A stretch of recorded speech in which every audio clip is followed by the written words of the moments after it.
Welcome to Telangana వెలుగు. నేను మీ రాజు. ప్రస్తుతం మనతో పాటు భారతీయ జనతా పార్టీ సీనియర్ నాయకులు వాసుదేవరావు గారు ఉన్నారు. నమస్తే వాసుదేవరావు గారు.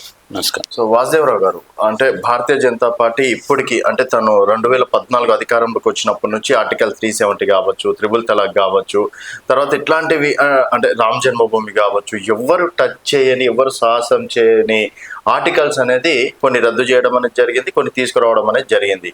సో ఇప్పుడు వక్ఫ్ బోర్డ్ని కూడా భారతీయ జనతా పార్టీ తీసుకురావడం వల్ల పశ్చిమ బెంగాల్ లాంటి రాష్ట్రాల్లో కావచ్చు, తమిళనాడు లాంటి రాష్ట్రాల్లో కావచ్చు, కొన్ని రాష్ట్రాలలో అగ్నిగుండంగా మారింది. ఎందుకు ఇలాంటి సమయంలో వక్ఫ్ బోర్డ్ని తీసుకురావడం, అంటే ఆ చట్టం చేయడానికి గల ప్రధాన కారణం ఏంటంటారు?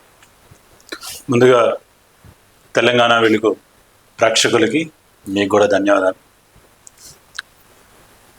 వక్ఫ్ బిల్ అనేది, వక్ఫ్ చట్టం ఎప్పుడైతే 1995లో చేయటం జరిగిందో అది సమర్థవంతంగానే ప్రజాస్వామ్యబద్ధంగా రాజ్యాంగానికి అనుగుణంగా నడుస్తున్నప్పుడు 2013లో కాంగ్రెస్ పార్టీ ఇక తన సమయం అయిపోయింది, సమయం ఆసన్నమైంది, ఈ వచ్చే ఎన్నికలలో అధికారానికి దూరం అవుతామన్న ఒకే ఒక్క ఆలోచనతో, దుర్మార్గపు ఆలోచనతో ఏ విధంగానైనా అధికారాన్ని కాపాడుకోవటం కోసం ఏదైతే సిద్ధాంతాన్ని 1940 నుంచి అవలంబించారో, Muslim appeasement politics or minority appeasement పాలిటిక్స్ని మరొకసారి తెర మీద తీసుకొచ్చి ఆ చట్టాన్ని సవరించి ఎక్కడా లేని విధంగా, ప్రపంచంలో ఎక్కడా లేని విధంగా, అంటే ముస్లిం దేశాల్లో కూడా లేని విధంగా అటువంటి చట్టాన్ని తీసుకోవడం జరిగింది. ఈ చట్టం యొక్క 2-3 కీలక విషయాలు ఏమిటంటే, ఈ చట్టం ఒక పక్కన రాహుల్ గాంధీ గారు కాన్స్టిట్యూషన్ పుస్తకాన్ని పట్టుకొని అంబేద్కర్ గారి రచించిన రాజ్యాంగాన్ని మేమే పరిరక్షిస్తామని చెప్తూ, ఇంకొక చేత్తో అంబేద్కర్ గారి రాజ్యాంగానికి ఎటువంటి సంబంధం లేదు, ఈ వక్ఫ్ చట్టం ఇది రాజ్యాంగానికి అతీతము, రాజ్యాంగానికంటే అబోవ్ అనే విధంగా ఈ చట్టాన్ని అమెండ్మెంట్ చేసి తీసుకోవడం జరిగింది. విడ్డూరం ఏంటంటే, జనరల్గా మనది ఏదైనా ఆస్తి ఇది నాది అంటే అది మనం ప్రూవ్ చేసుకోవాలి. ఈ పెన్ను నాది అంటే నేను ప్రూవ్ చేసుకోవాలి. ఈ కాగితం నాది అంటే ఇది నాది, నేను ప్రూవ్ చేసుకోవాలి. కానీ వక్ఫ్ చట్టం అలా లేదు. వక్ఫ్, ఈ ల్యాండ్ నాది అంటే వక్ఫ్ ప్రూవ్ చేసుకోకర్లే. ఒకవేళ మీ ల్యాండ్ దగ్గరికి వచ్చి, మీ ఇంటికి వచ్చి ఇది నాది అంటే వక్ఫ్ పూర్తి. జనరల్గా ప్రపంచంలో ఏ దేశంలోనైనా, ఏ రాజ్యాంగంలోనైనా, ఏ సమాజంలోనైనా ఈ ఆస్తి నాది అంటే దాన్ని ప్రూవ్ చేసుకోవాల్సిన అవసరం ఆ క్లెయిమ్ చేసేవాడి మీద ఉంటుంది. కానీ వక్ఫ్ చట్టం ఏం చెప్పిందంటే, లేదు నువ్వు ప్రూవ్ చేసుకో ఇది నీది కాదు అని. అంటే నీ ఇంటి మీదకి వస్తే నీది అని వక్ఫ్ చెప్తే నువ్వు చెప్పుకోవాలి ఇది నాదే, నువ్వు ప్రూవ్ చేసుకోవాలి. వక్ఫ్ ప్రూవ్ చేయాల్సిన అవసరం లేని పరిస్థితి విధంగా ఈ యొక్క చట్టాన్ని తీసుకురావటం. తర్వాత ఏళ్ల తరబడిగా ఈ యొక్క అకౌంట్స్ కానీ ట్రాన్స్పరెంట్ లేకుండా, ఆడిట్ జరగకుండా, ఎన్ని లక్షల కోట్ల ఆస్తులు ఉన్నాయి, ఎన్ని లక్షల ఎకరాల భూమి ఉంది, ఎక్కడా సరైన క్లారిటీ లేకుండా, రికార్డు లేకుండా ఈ రోజున వక్ఫ్ బోర్డ్ ఏదైతే ఉందో కొంతమంది కబంధ హస్తాల్లో ఇరుక్కుపోయి, అసదుద్దీన్ ఓవైసీ, మన తెలంగాణలో ఉన్న అసదుద్దీన్ ఓవైసీ బ్రదర్స్ చేతిలో దగ్గర 13,000 ఎకరాల భూమి వారి ఆధీనంలో ఉంది. వారు కట్టుకున్న మెడికల్ కాలేజ్ కూడా అది వక్ఫ్ ల్యాండ్. ఈ విధంగా అనేక అవకతవకలు, అనేక చోట్ల ముస్లిం సోదరులు కూడా వారి ప్రాపర్టీస్ని వక్ఫ్ లాక్కుంటే కోర్టులకు వెళ్ళడం జరిగింది. ఇంకొక దుర్మార్గం ఏంటంటే, ఈ లిటిగేషన్ జనరల్గా మనం ఒక ఇద్దరు వ్యక్తుల మధ్య, ఇద్దరు సంస్థల మధ్య, లేదా వ్యక్తి ఒక సంస్థ మధ్య ఏదైనా ఉంటే మనం కోర్టుకు వెళ్తాం. ఇక్కడ కోర్టుకు వెళ్ళే అవకాశం కూడా లేదు. వక్ఫ్ ట్రిబ్యునల్కే వెళ్ళాలి. ఒకవేళ వక్ఫ్ ట్రిబ్యునల్ మనకి వ్యతిరేకంగా ఇస్తే మనం పై కోర్టుకు వెళ్ళడానికి లేదు. సామాన్య మానవుడికి ఎక్కడైనా కామన్ సెన్స్ ఉన్న ఎవరికైనా ఏమనుకుంటారంటే, తహసీల్దార్ కోర్టులో మనం ఏమన్నా కేసు ఓడిపోతే జిల్లా కోర్టుకి, జిల్లా కోర్టులో ఓడిపోతే హైకోర్టుకి, హైకోర్టులో ఓడిపోతే సుప్రీంకోర్టుకి వెళ్ళొచ్చు. న్యాయం ఎక్కడో చోట దొక్కుద్దనే ఆలోచన ఈ దేశంలో ఉన్న ప్రజలకు ఉంది. కానీ ఒకసారి వక్ఫ్ నీ భూములు లాక్కుంటే నువ్వు వక్ఫ్ ట్రిబ్యునల్కి వెళ్తే ఆ ట్రిబ్యునల్ నీది కాదు, ఇది వక్ఫ్ది అని చెప్తే అంతే, ఖతం. ఇక నువ్వు దాని జోలికి వెళ్ళేదానికి లేదు, నువ్వు పైకి వెళ్ళే అవకాశం. ఇటువంటి చట్టాన్ని మరి రాజ్యాంగాన్ని పరిరక్షిస్తామని చెప్తున్న కాంగ్రెస్ పార్టీ తమ అధికారాన్ని కోల్పోతున్నాము, ఈ విధంగానైనా మళ్ళా ముస్లింల యొక్క ఓట్లు సంపాదించుకొని తిరిగి మళ్ళీ అధికారం రావాలన్న దుర్మార్గపు ఆలోచనతో 2013లో తెచ్చిన అమెండ్మెంట్. ఈ 2013కి వచ్చేసరికల్లా దగ్గర ఆ రోజున వక్ఫ్ కింద ఉన్న భూమి, మీకు ఆశ్చర్యకరం ఏంటంటే ఈరోజు వక్ఫ్ చేతిలో దాదాపు 39 లక్షల ఎకరాల భూమి ఈ రోజున వక్ఫ్ చేతిలో ఉంది. ఎంత? 39 లక్షల ఎకరాల భూమి ఈ దేశంలో వక్ఫ్ చేతిలో ఉంది. మరి 2013 కల్లా వారి దగ్గర ఉన్నది కేవలం 12 లక్షల ఎకరాలు. ఈ 2013 నుంచి ఇప్పటి వరకు అంటే ఈ 10 ఏళ్లలో దగ్గర ఆ భూమి ఎంతైందంటే 39 లక్షలకి వెళ్ళింది.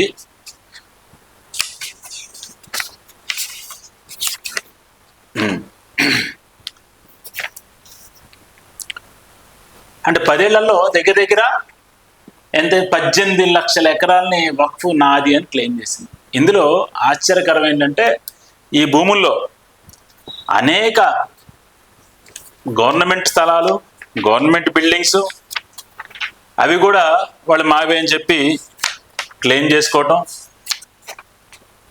తమిళనాడులో వక్ఫ్ బోర్డ్, తమిళనాడు వక్ఫ్ బోర్డ్ తిరుచెంతురాయ్ అనే ఊరు మొత్తం కూడా ఇది వక్ఫ్ ల్యాండ్ అని చెప్పడంతో మొత్తం విలేజ్ మొత్తం కూడా దిమ్మె తిరిగి వాళ్ళ అగమ్య గోచరం అయిపోయి కనీసంగా వారికి ఏదన్నా అవసరానికి అమ్ముకోవడానికి భూమి ఉన్నా కూడా వక్ఫ్ నాది అని చెప్పడం వల్ల ఈ రోజున ఆ ఊరు మొత్తం కూడా అంటే ఎటువంటి పరిస్థితులకు వెళ్ళి మనం అర్థం చేసుకోవచ్చు.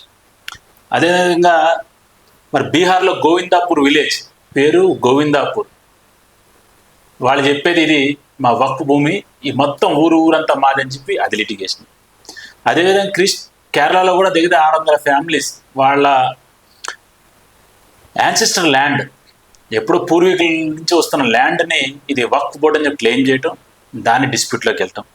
అదేవిధంగా మరి కర్ణాటకలో కూడా విజయపుర, ఊరి పేరు విజయపుర, అందులో ఉన్న 15,000 ఎకరాలు ఈ రోజున వక్ఫ్ భూమి అని చెప్పి వాళ్ళ నుంచి లాక్కోవడం జరిగింది. ఈ విధంగా అనేక రకాల దుర్మార్గాలు, అనేక రకాల అగత్యాలు ఈ వక్ఫ్ బోర్డుని అడ్డం పెట్టుకొని కొంతమంది ఆ ముస్లిం పెద్దలు ఎవరైతే ఉన్నారో, ఎవరైతే రాజకీయం చేస్తున్నారో, ఎవరు నాయకత్వం వహిస్తున్నారో, ఎవరైతే అనుభవిస్తున్నారో వీళ్ళందరూ కలిసి ఒక పథకం ప్రకారం హిందూ సమాజం మీద, హిందువుల మీద, ఈ భారతదేశం మీద ఒక ఆర్థిక దాడి, అదేవిధంగా ఇక్కడ అల్లకొల్లోలం సృష్టించడం, ప్రజల్ని భయభ్రాంతులు కలిగించడం, తదనుగుణంగా కొన్ని రాజకీయ పార్టీలు వాళ్ళ చేతిలోకి వెళ్ళిపోవటం, వారు చెప్పిన దానికి తందాన అంటాం. మరి ఈ రోజున రాజ్యాంగాన్ని గౌరవిస్తాం అని చెప్తున్న రాహుల్ గాంధీ కావచ్చు, మమతా బెనర్జీ కావచ్చు, మరి ఈ రాజ్యాంగ పరంగా ఏర్పడిన పార్లమెంటు రాజ్యాంగ అనుగుణంగా పాస్ చేసిన బిల్లుని మీరు ఏ విధంగా వ్యతిరేకిస్తారు? సార్, ఇప్పుడు మీరు చెప్పిన దాంట్లో సార్ కొన్ని కీలకమైన విషయాలు మాట్లాడుకుంటే, యాక్చువల్గా వాళ్ళ ముస్లిం పెద్దలు కావచ్చు, లేకపోతే ఇతరులు దానం చేసిన ల్యాండ్ని వక్ఫ్ బోర్డుగా మేము స్వీకరిస్తున్నాం, మాకేదో గవర్నమెంట్ నుంచి రాలేదు, ఇంకెక్కడి నుంచో రాలేదు అని చెప్పేసి వాళ్ళు చెప్తున్నటువంటి ప్రధాన డిమాండ్. తర్వాత ఈ భూములన్నీ గవర్నమెంట్ హ్యాండ్ ఓవర్లకు వెళ్ళిపోతే రేపటి నాడు మేము మసీదులు కట్టుకోవాలన్నా, మా పిల్లలకు మదర్సాలు కట్టుకోవాలన్నా, లేకపోతే ఇంకేదో చేయాలన్నా కూడా మాకు ల్యాండ్లు అనేది లేకుండా కేవలం ఆదాని అంబానీ భూములు ఈ వక్ఫ్ ల్యాండ్లో ఉన్నందుకు మోడీ ఇదంతా చేస్తున్నారు. కావాలని రేపు ఎలక్షన్స్ ఉన్నాయి కాబట్టి, ఏది పశ్చిమ బెంగాల్లో కావచ్చు, తమిళనాడులో కావచ్చు, ఇట్లా హిందూ ముస్లింలకి మధ్య చిచ్చు పెట్టే ప్రయత్నం కేంద్ర ప్రభుత్వం చేస్తున్నటువంటి చర్య అని బయట ప్రపంచానికి వాళ్ళు చెప్తున్నటువంటి మాట సార్. ఫస్ట్ మొట్టమొదటిగా ఆలోచించాల్సింది ఏంటంటే, ఈ రోజున ఈ వక్ఫ్ బిల్ తీసుకొచ్చింది ఎవరు? 2010 అమెండ్మెంట్ చేసింది ఎవరు? ఎవరిని అడిగి చేశారు మీరు?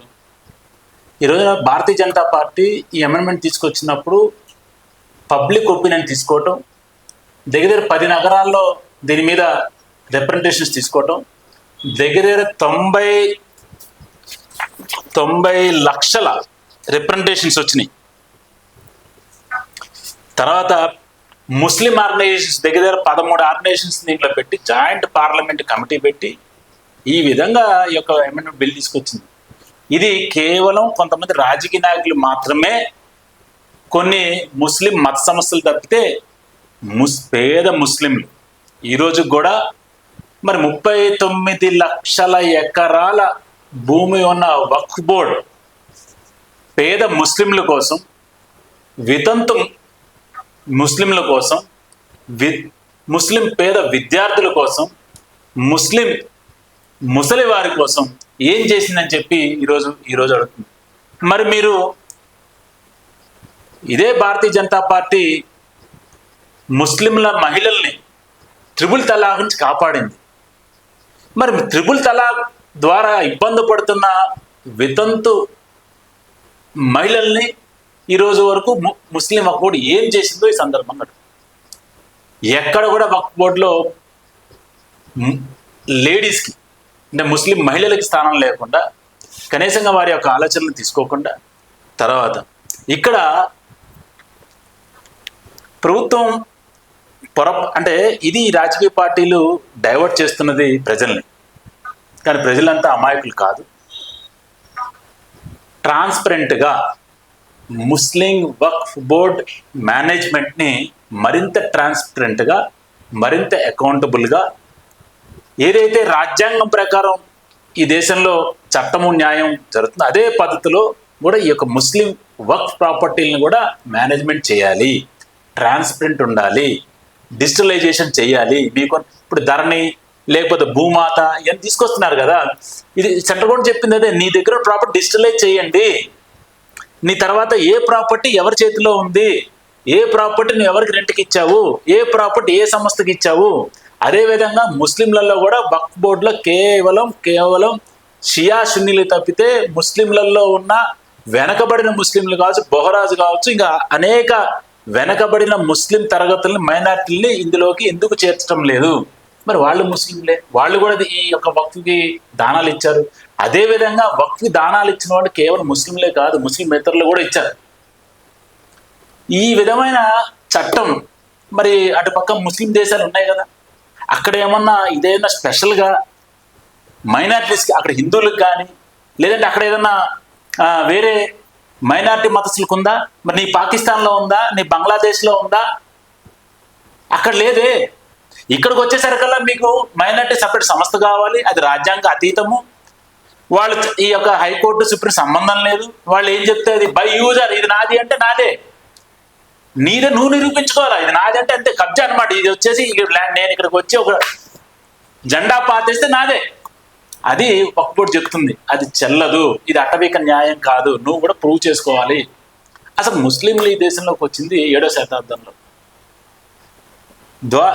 ద్వారకా అంటే శ్రీకృష్ణుడి జన్మస్థలం ఎన్ని వేల సంవత్సరాల క్రితం అది కూడా మాదే అని చెప్పి వక్ఫ్ బోర్డు అంటుంది. ఇది ఎంతవరకు న్యాయం? అసలు ఎక్కడి నుంచి వచ్చింది ఈ ప్రాపర్టీస్ అన్ని? మీరు వచ్చి ఇక్కడ సంపాదించి కొనుక్కొని బతికారా? ఇక్కడ ఈ దేశం మీద దండెత్తి ఈ దేశంలో ఉన్న ప్రజల ప్రాణాలు కొల్లగొట్టి ఆక్యుపేషన్ ల్యాండ్స్ ఇవన్నీ మీరు సంపాదించిన ల్యాండ్స్ కావు. మీరు అనేక దుర్మార్గాలు, అనేక యుద్ధాలు, రక్తపాతం చిందించి కబ్జా చేశారు ఈ దేశాన్ని ముస్లిం పాలకులు చేసి, ఈ రోజున ఆ ల్యాండ్ని మళ్ళీ మేము వక్ఫ్ ఇచ్చామని చెప్తున్నారు. అఫీషియల్గా మీ దగ్గర ఏమైనా రికార్డు ఉంటే సంతోషం. ఖచ్చితంగా ఈరోజు ఈ గవర్నమెంట్ తీసుకొచ్చిన చట్టం అదే చెప్తుంది, నువ్వు ప్రూవ్ చేసుకో. యూకే సింపుల్గా ఇది నాది అంటే ఇక్కడ ఖర్చు వేస్తే నాది కాదు, ఇది అటవిక రాజ్యం కాదు. దీంట్లో కూడా ట్రాన్స్పరెన్సీ ఉండాలి, అకౌంట్ జరగాలి, ఆడిట్ జరగాలి.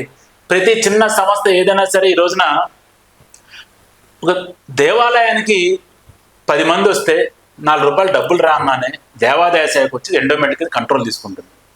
అంటే హిందూ దేశంలో హిందూ దేవాలయాలకి స్వయం ప్రతిపత్తి లేదు. ఓకే సార్ మీరు చెప్పినట్టు ఇప్పుడు వాళ్ళు కూడా ఏమంటున్నారంటే ఇక్కడ కలెక్టర్ని లేకపోతే ఇంకొకరిని నియమించడం అనేది జరిగింది ఈ బోర్డులో. అట్లాంటిది అంటే మా మతస్థులే ఉండాలి, కలెక్టర్ అనే టైమే రేపు హిందూ రావచ్చు, క్రిస్టియన్ రావచ్చు, ఇంకెవరో రావచ్చు, మేము దాన్ని ఎట్లా యాక్సెప్ట్ చేయాలి? మీ దేవాదాయ శాఖలో మా అంటే ముస్లింలకు సంబంధించి ఎవరు కూడా ఉండరు కదా, మరి మా దాంట్లోకి ఎందుకు తీసుకొస్తున్నారు అన్నది వాళ్ళ ప్రధాన డిమాండ్ సార్. వాళ్ళు మరి మరి మీరు కూడా దేవాదేశాలు కలిపేసేయండి, మీరు కూడా దేవాదేశ కిందకి వచ్చేసేయండి పూర్తిగా. మీరు దీంట్లో చేద్దాం. నేనేమంటానంటే మీరు కూడా హిందూ దేవాలయాలకు ఎలా అయితే గవర్నమెంట్ ఉందో అదే పద్ధతులు మీరు రండి.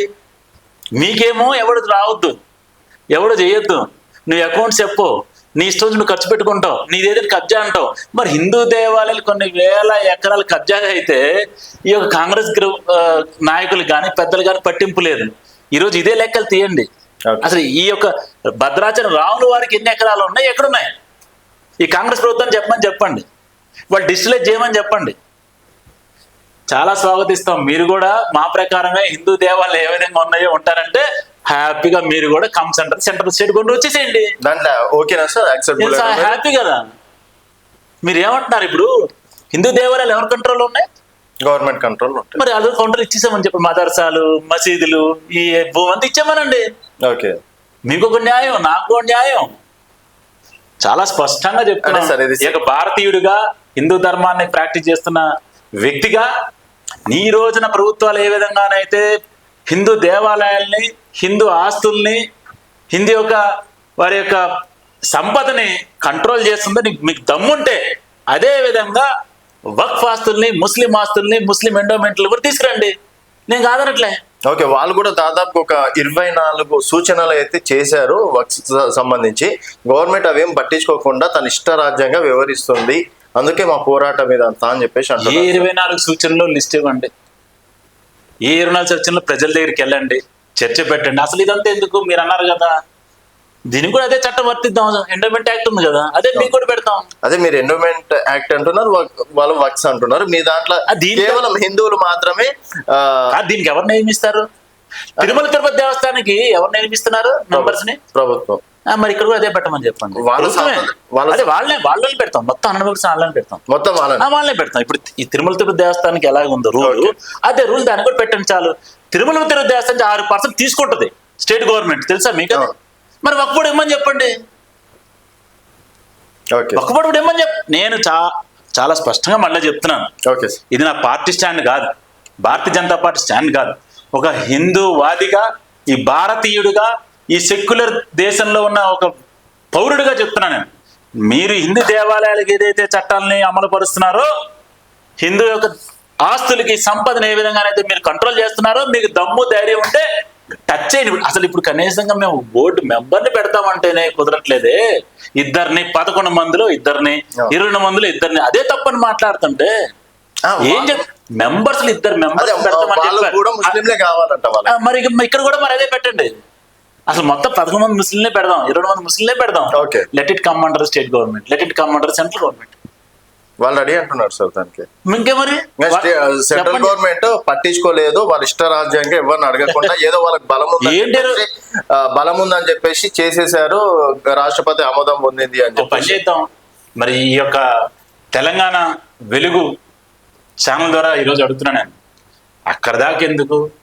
అసదుద్దీన్ వైవేస్తున్నాడుగా, ఆ మాట చెప్పండి. రేపొద్దు మేము పోరాటం చేస్తాం మీ తరఫున. ఏదైతే హిందూ దేవాలయాలు ఏ విధంగానైతే ఈ యొక్క రాష్ట్ర ప్రభుత్వం కంట్రోల్లో ఉంటున్నాయో, అదే విధంగా మదర్సాలు లేకపోతే మసీదులు కూడా అదే విధంగా మేము కంట్రోల్కి ఇచ్చేస్తామని చెప్పి స్టెప్ ఇవ్వని చెప్పండి. నేను పోరాటం చేస్తాను. అంటే సార్, ఈ బిల్లు ప్రకారం ఇప్పుడు ఇక్కడ వక్ఫ్ బోర్డు ఆస్తి ఏదైతే ఉందో అది మీరు అనుకుంటే, అంటే గవర్నమెంట్ అనుకుంటే దాన్ని గవర్నమెంట్ కింద తీసుకోవచ్చా? పొరపాటును కూడా తీసుకోవడానికి లేదు. It has to prove. Fight అంతా ఏం చేస్తారు? చట్టంలో అది లేదు. అంటే నేను చదువుకోకపోతే నేనేం చేయలేను. లేకపోతే ఎక్కడైతే ఎమ్మెల్యే క్యాండిడేట్లను అడిగి, అరే ఎమ్మెల్యే మీరు ఎమ్మెల్యే అని చెప్తున్నారు కదా, సిగ్గు శరం లేకుండా జార్ఖండ్ క్యాబినెట్ మినిస్టర్ అజుల్లా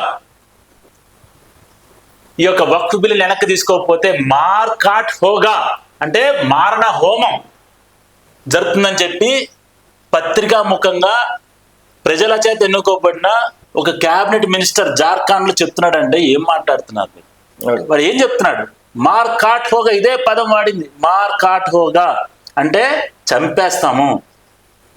అసలు ఇప్పటికి కూడా జార్ఖండ్ ప్రభుత్వం ఏం చేస్తున్నట్టు? ఫస్ట్ వాడిని బర్తరఫ్ చేయాలా?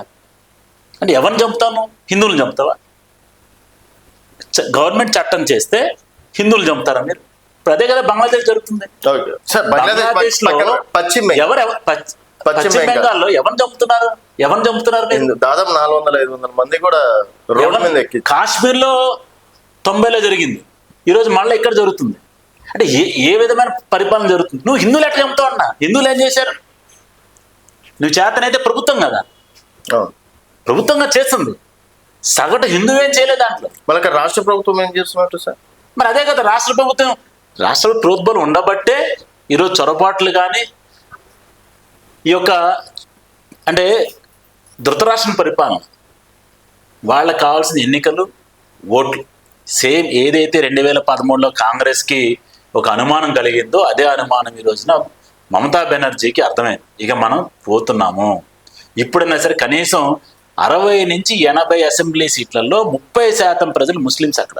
ఓకే, ఎంత? 60 నుంచి 80 సీట్లలో దాదాపు 30% ముస్లింలు ఉన్నారు. ఆ ముస్లింల ఓట్ల కోసం ఈరోజు తెలుసు మీకు, వెస్ట్ బెంగాల్ ద్వారా ఎంతమంది రోహింగ్యాలు, ఎంతమంది బంగ్లాదేశీలు ఈరోజు ఈ యొక్క భారతదేశంలోకి వచ్చి మొత్తం దేశం మొత్తంలోకి వాళ్ళు పెచ్చరిల్లిపోయి, మీరు రకరకాల వేషాలు మార్చుకొని, పేర్లు మార్చుకొని ఈరోజున ఏ విధంగా జరుగుతుందో మీకు తెలుసు.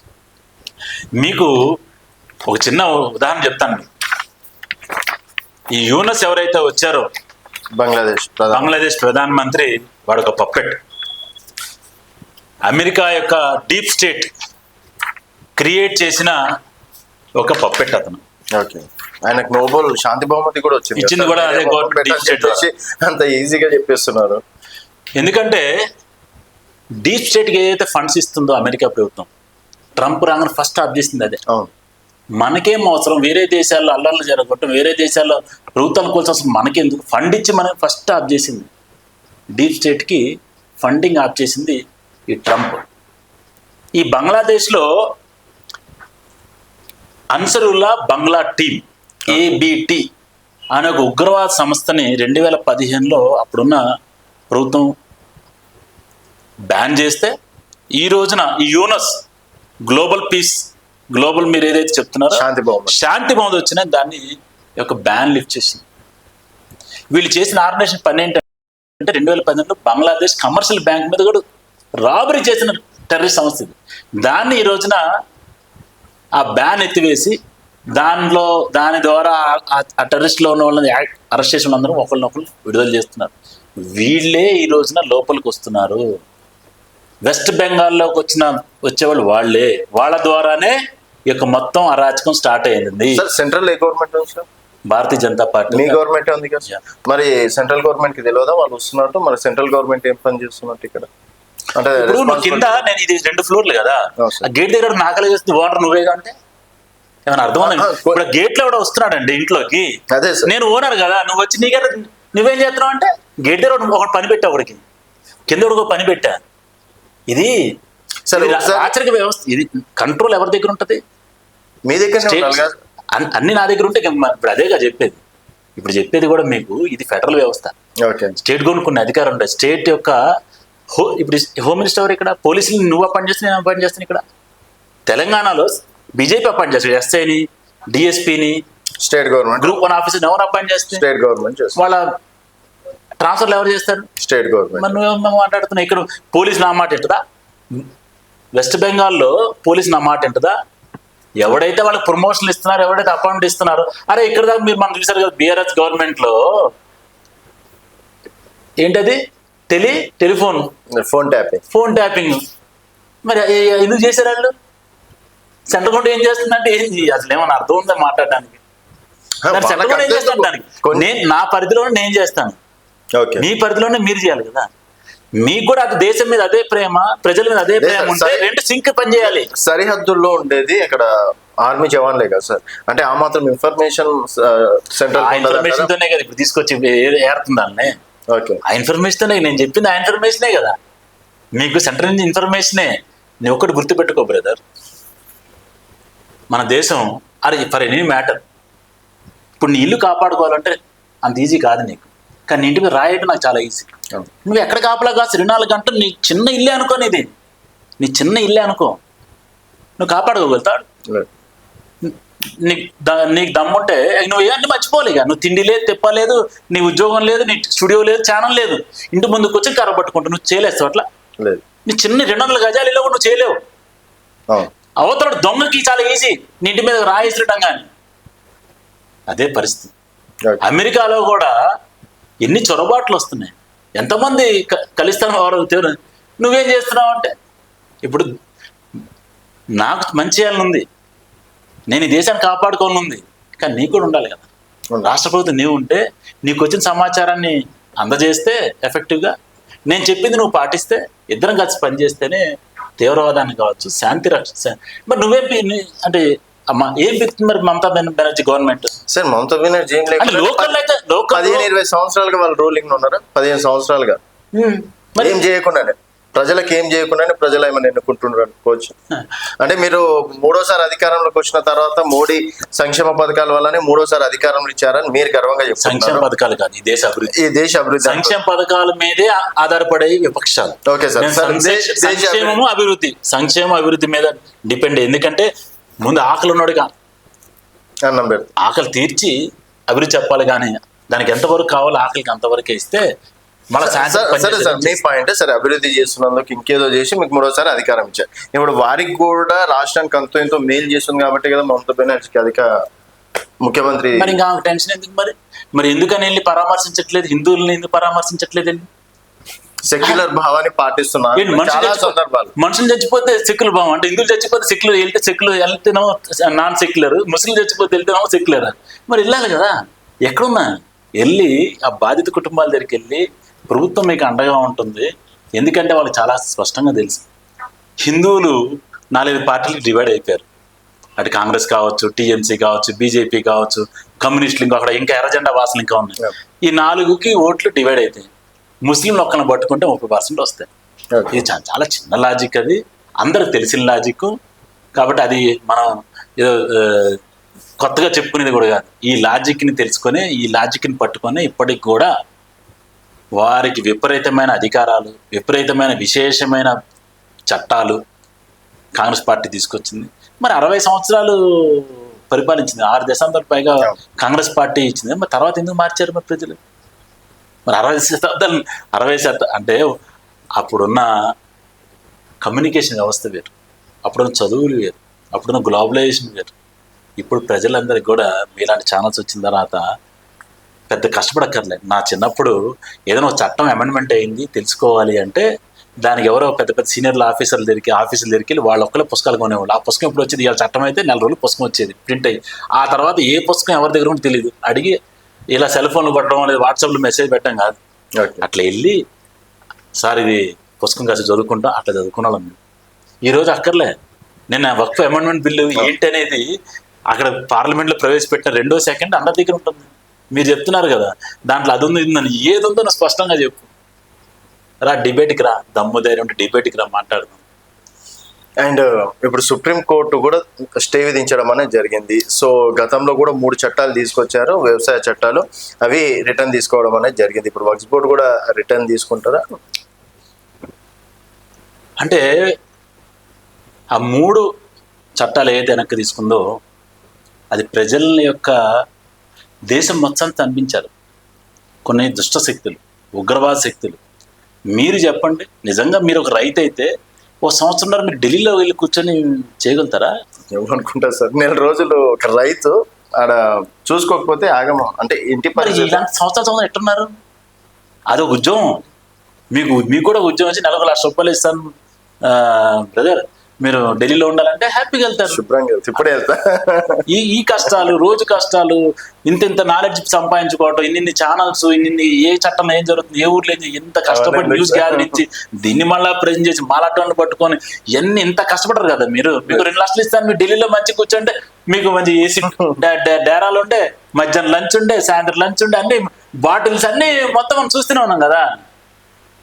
అంటే దేశం యొక్క హార్ట్ క్యాపిటల్ని విధ్వంసం చేస్తూ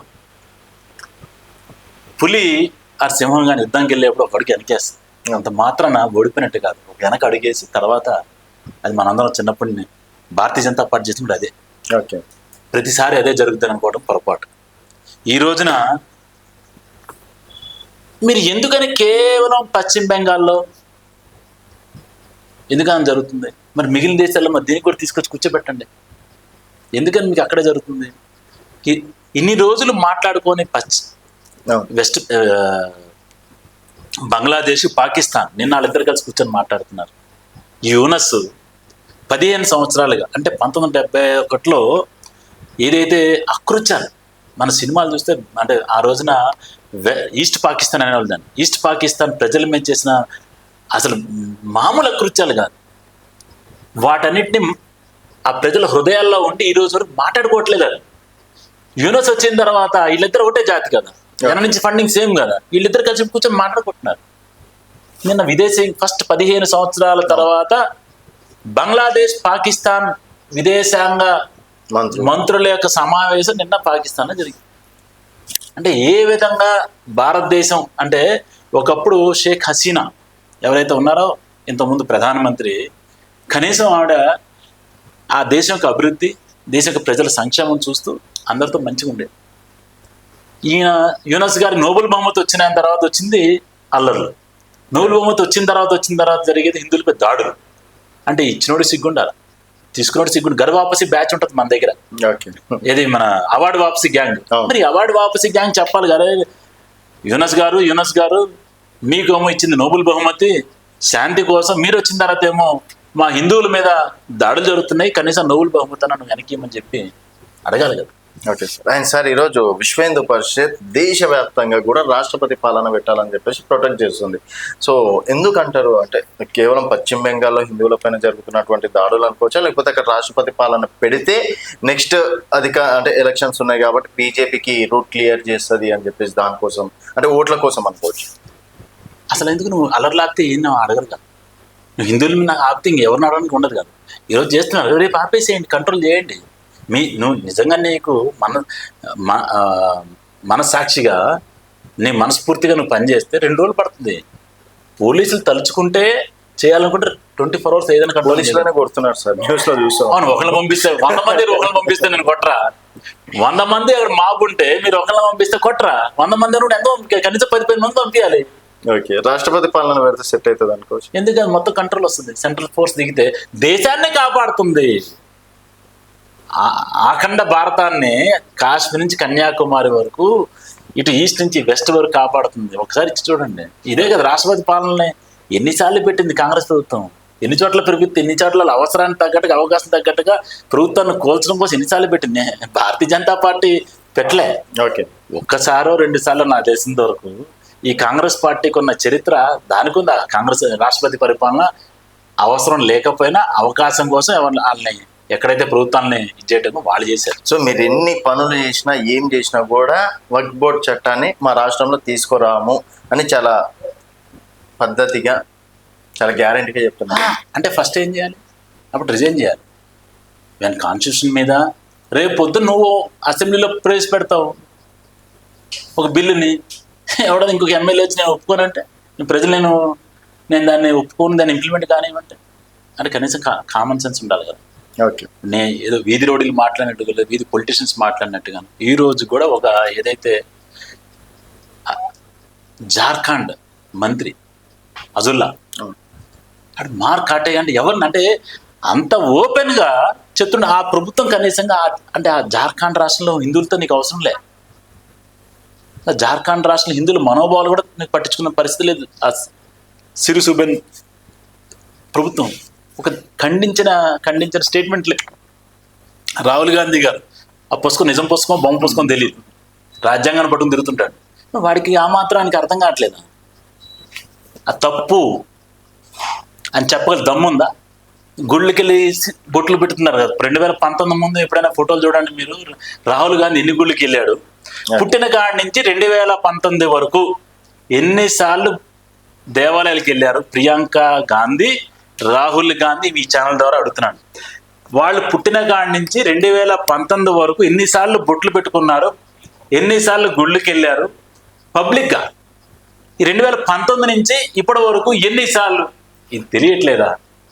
ఎప్పుడైతే మీ ఓటు బ్యాంక్ రాజకీయాలు జనాలు అర్థం చేసుకున్నారో, హిందువులు మీకు దూరం అవుతున్నారు.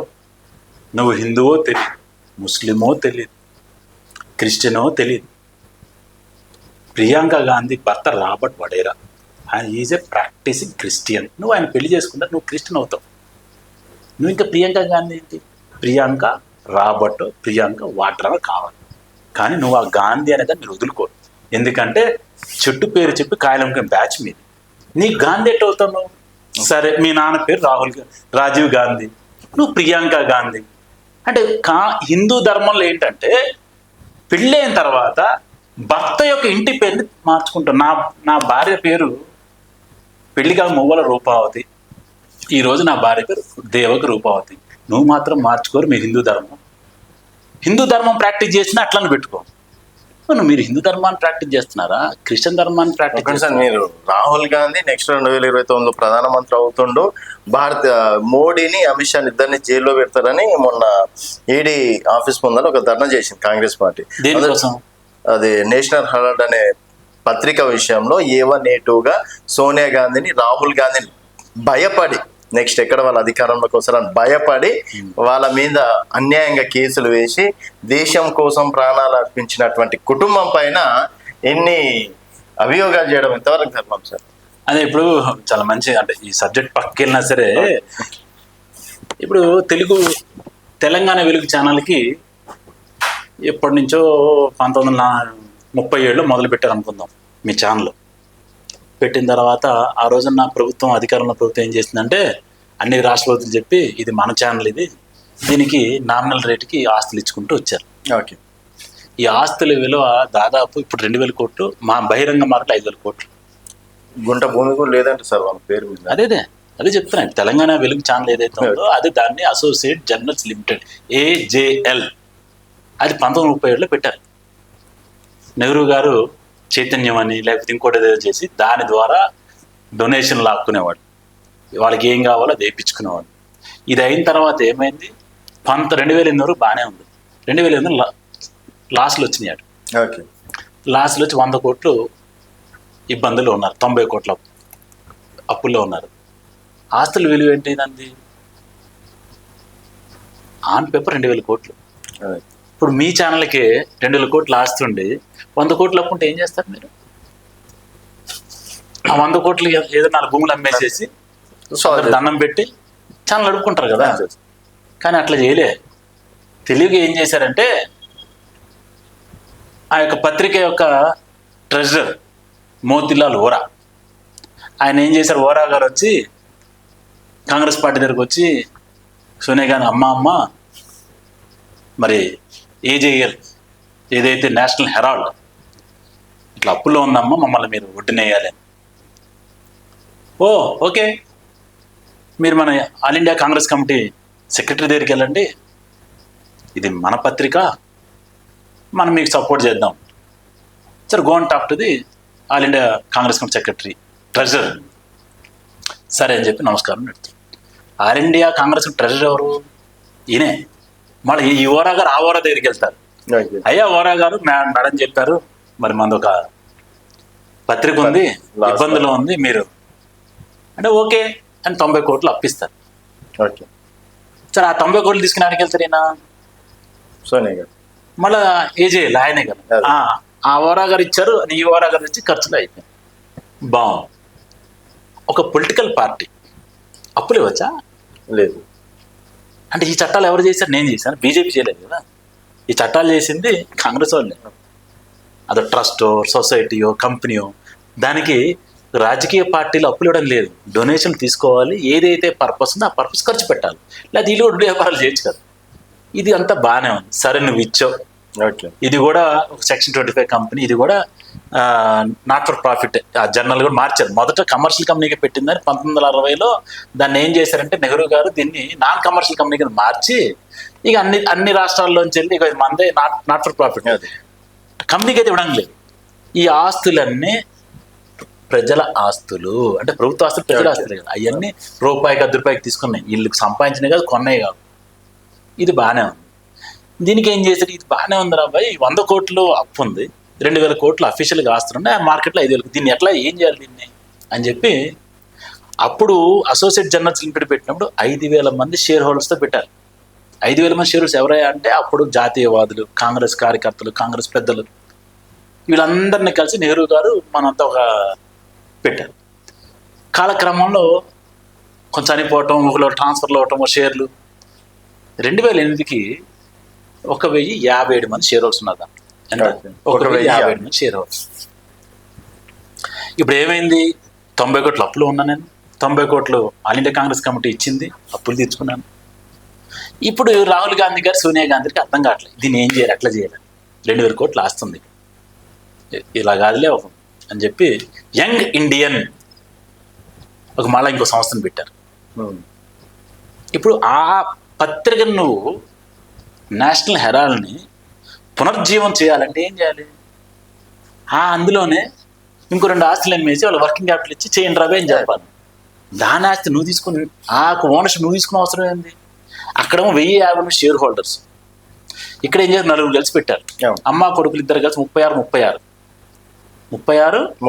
అంటే ఎంత, 72, 76%, 36 38 ఓకే, 38 ఇద్దరు కలిసి 76%. ఇంకా ఇంకా ఇద్దరు 2 పేర్లు పెట్టేసేసి 4 పేర్లు పెట్టారు. అప్పుడేమో 5000 మందితో పెట్టారు నెహ్రూ గారు, ఇప్పుడు మాత్రం 4, ఇద్దరు వీళ్ళు, ఈ 76%. మరి ఇక కాంగ్రెస్ కార్యకర్తలు ఇంకెవరు లేరా, వీళ్ళిద్దరు తప్పితే, ఈ 4 తప్పితే, అంటే ఆ 4రేనా, ఇంకెవరు లేరు ఈ దేశంలో. కాంగ్రెస్ లో నమ్మదగిన వ్యక్తులు ఎవరు లేరు, అందరు దొంగలే, మేమిద్దరమే, మేము 4 దొరలము అని పెట్టి ఏం చేశారు, 5 లక్షల రూపాయలతో పెట్టారు కంపెనీ. ఓకే, మరి ఇది ఎట్లా, దీన్ని ఎట్లా తీయాలి, 2000 కోట్లు తీయాలి కదా. ఏం చేశారు, చలో మీకు 50 లక్షలు ఇస్తాం. ఎంత, 50 లక్షలు, అది మాకు ఇచ్చేయండి ఓనర్షిప్. 2000 కోట్ల ఆస్తిది 50 లక్షలు ఇచ్చి ఆ షేర్స్ ఎవరుతున్నాయో వాళ్ళు తీసేసుకున్నారు. ఇప్పుడు 100% ఓనర్ ఎవరు, ఈ ఏజేఎల్కి ఓనర్ ఎవరు, యంగ్ ఇండియన్. యంగ్ ఇండియన్ ఎవరున్నారు, 4 ఉన్నారు. దాని పెట్టుబడి ఎంత, 5 లక్షలు. అయితే 50 లక్షలు ఇచ్చారు కదా, అయ్యి ఎక్కడి, రాహుల్ గాంధీ గారు ఒక కంపెనీ దగ్గర అప్పు తెచ్చుకున్నాడు 1 కోటి రూపాయలు. అయ్యా నా దగ్గర డబ్బులు లేవు, 1 కోటి రూపాయలు కావాలి అని చెప్పి ఆ 1 కోటి రూపాయలు తీసుకొచ్చి యంగ్ ఇండియాలో పెట్టి దాని ద్వారా 50 లక్షలు ఏజేఎల్కి ఇచ్చాడు. ఆ కంపెనీ ఏంటి, కలకత్తా కంపెనీ. వీడియోలు పట్టుకుంటే మేము బ్లాక్ వైట్ చేసేవాళ్ళం సార్, మాకు క్యాష్ ఇస్తే మేము, అంటే రాహుల్ గాంధీకి లోన్ ఎందుకు ఇచ్చినట్టు 1 కోటి రూపాయలు. ఇప్పుడు నువ్వు నీకు 1 కోటి రూపాయలు లోన్ కావాలంటే ఏం కాదు, సెక్యూరిటీయో మంచి చెడియాలి కదా. ఈయనకి ఎట్టి ఇచ్చాడు అప్పు, వితౌట్ ఎనీ సెక్యూరిటీ, ఎందుకు ఇస్తావు అసలు నువ్వు. ఒక కంపెనీ ఒక వ్యక్తి ఎట్ట ఇస్తుంది లోను, నువ్వు రిలయన్స్కి వెళ్ళి వడ్డీ తీస్తారా, మరి ఎందుకు ఇచ్చింది, క్యాష్ అటు క్యాష్ ఇవ్వటం, ఇటు తెచ్చుకోవటం, వాళ్ళు చేసేది వైట్ బ్లాక్ అంతా. ఈ 50 తెచ్చి ఇందులో పెట్టి 50 లక్షలు వాళ్ళకి ఇచ్చి, ఇప్పుడు నీకు రిలయన్స్ షేర్లు ఉన్నాయి, నేను కొనుక్కోవాలా, డబ్బులు ఎవరికి ఇవ్వాలి, నేను రిలయన్స్కి ఇస్తే కుదరదు కదా, రిలయన్స్ అకౌంట్కి ఇవ్వాలా, నీ అకౌంట్కి ఇవ్వాలా, అకౌంట్కి. మరి ఏజెల్ అకౌంట్కి 50 లక్షలు ఇచ్చి షేర్ హోల్డర్కి తెలియకుండానే లాగేసుకున్నారు. ఓకే, అయితే ఆ షేర్ హోల్డర్స్లో 2 ఉన్నారు, కాంగ్రెస్ మాజీ మంత్రి ఎవరు, మన పేరు గుర్తురావట్లేదు, అదేవిధంగా చీఫ్ జస్టిస్ ఆఫ్ చెన్నైగా చేసి మా తమిళనాడు. అరే ఇది మా షేర్లు ఇవి, అంటే మా తండ్రుల నుంచి మాకు వచ్చినాయి, మాకు తెలియకుండా నువ్వు ఎట్లా అమ్మేస్తామని, అంటే నీ సంతకం లేకుండానే నీ షేర్ ట్రాన్స్ఫర్ అయిపోయింది, నీకు ఎంతకంటే కబ్జాలు చేస్తుంది. ఓకే, సో అరెస్ట్ అయ్యే అవకాశాలు ఉన్నాయి. అరే ఇంతే జరిగింది. సరే ఇదంతా బాగానే ఉంది, 90 కోట్లు మరి ఏసీసీకి ఇవ్వాలి కదా. ఏసీసీ ఏం చెప్పింది తెలుసా, వేవ్ ఆఫ్ రుణమాఫీ 2 లక్షలు కాంగ్రెస్ 2 లక్షలు, నేను 90 కోట్లు వేవ్ ఆఫ్ అంటే సింపుల్ గా యంగ్ ఇండియన్. ఓకే. వీళ్ళు యంగ్ ఇండియన్ అంటే ఎవరు దాంట్లో యంగో చెప్పండి, నాకు చెప్పండి. సరే భయ్, నువ్వు యంగ్ ఇండియన్ పెట్టావు, ఇందులో యంగ్ ఎవరు చెప్పండి నలుగురులో? ఇది వీళ్ళ కూడా యంగ్ ఇండియనేనా? ఈ నలుగురు యంగ్ ఇండియన్లు కలిసి ఒక యంగ్ ఇండియన్ సంస్థ పెట్టి ఆ పక్క ఏజీల్లో ఉన్న 2000 కోట్లు, అంటే అఫీషియల్ 2000 కోట్లు, మార్కెట్ వాల్యూ 5,000 కోట్లు అందరు చెప్పుకుంటున్నారు. పెద్ద పెద్ద ఆస్తులు ఢిల్లీలో, బాంబేలో, మీరు మీకు ఏ ఊరు చెప్పండి మెట్రో సిటీస్ లో వాళ్ళ కుప్పల 125 ప్రాపర్టీస్ ఉన్నాయి. దీన్ని ఇప్పుడు మీకు ఏం అర్థం చెప్పండి? 50 లక్షల రూపాయలు, అది కూడా డబ్బులు లేకపోతే వేరే దగ్గర అప్పు చేసి యంగ్ ఇండియాలో అప్పిచ్చి ఈ 50 లక్షలు ఇచ్చేసి 2,000 కోట్లు లోపలికి వెళ్ళకపోతే నిజాయితీ సార్. సరే ఇన్ని ఆస్తులు ఉన్నాయి కదా, కాంగ్రెస్ పార్టీకి ఎక్కడి నుంచి డబ్బులు అయ్యి 90 కోట్లు నీలాంటి వాళ్ళు? మరి ఆ డబ్బులు వెనకైతే తీయాలి. నువ్వు దివాళి ఎప్పుడు తీస్తావు తమ్ముడు? నువ్వు చేత కాకపోతే దివాళి తీయాలి. రుణమాఫీ ఎందుకు అడుగుతున్నావు నువ్వు? అరే పంటలు పండలేదు, మాకు సరైన గిట్టుబాటు ధర, నీకు రుణం అసలు 2,000 కోట్లు ఆస్తున్నాడు, 100 కోట్లు రుణమాఫీ చేయడం అనేది ప్రపంచంలో ఎక్కడైనా ఉందా? రాజ్యాంగంలో ఎక్కడ రాసిందా? లేదు. తర్వాత నెహ్రూ గారు 5,000 మందితో పెడితే నువ్వు కనీసం 500 మందితో పెట్టాలిగా. నీకు నలుగురు ఏట దొరికి నాకు అర్థం కాదు. ఇది ఒకటి విషయం. అయితే రాబర్ట్ వడారా గారు ఉన్నారు, ఆయనకి ఏజేఎల్లో 7 ఎకరాల స్థలం అమ్మారు. 7-8 ఎకరాలు ఎక్కడ? హర్యానాలో. ఎంతకి? 5 కోట్లకు 6 కోట్లకు. ఆయన డిఎల్ఎఫ్ వాళ్ళకి అమ్ముకున్నాడు అదే ల్యాండ్ని. ఎంతకి? 48 కోట్లు. ఇది వాళ్ళు చేసింది. అందుకని రాబర్ట్ వడారా రోజు వచ్చి వాళ్ళ ఆవిడ నుంచి లాస్ట్ చూసుకొని మళ్ళీ లోపలికి వెళ్ళటం, హగ్గించుకోవటం, దానికోసం ఇచ్చేది. వస్తానో రానో తెలీదు, మళ్ళా కవితక్కకు పెట్టినట్టుగా నన్ను ఎన్ని రోజులు చూస్తారో తెలీదు. అంటే ఏజేలే నాకు సంస్థ. నెహ్రూ గారు అభ్యుదయ భావాలతో ప్రజా చైతన్యం కోసం మంచి పత్నాడు ల్యాండ్ని, ఆ ల్యాండ్ అన్న ఏజీలు కూడా సంపాదించేది కాదు, ప్రభుత్వాలు ఇచ్చిన ల్యాండ్లు. గవర్నమెంట్ ఇప్పుడు ఇస్తుంది కదా ల్యాండ్స్ ఇండస్ట్రీ పెట్టడానికి. అట్లా ఇచ్చిన ల్యాండ్ని ఈయన 5 కోట్లకు 6 కోట్లకు కొనుక్కొని 48 కోట్లకు అమ్ముకున్న ప్రబుద్ధుడు రాబర్ట్ వడారా. వాడు చెప్తాడు నీతులు.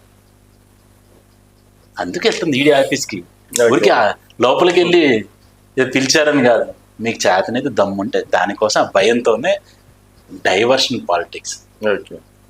కానీ వాళ్ళు ఒకటి మర్చిపోతున్నారు, ఈ దేశంలో ఈ దేశం నిర్మాణమే, ఈ దేశం యొక్క పునాదులే హిందుత్వం.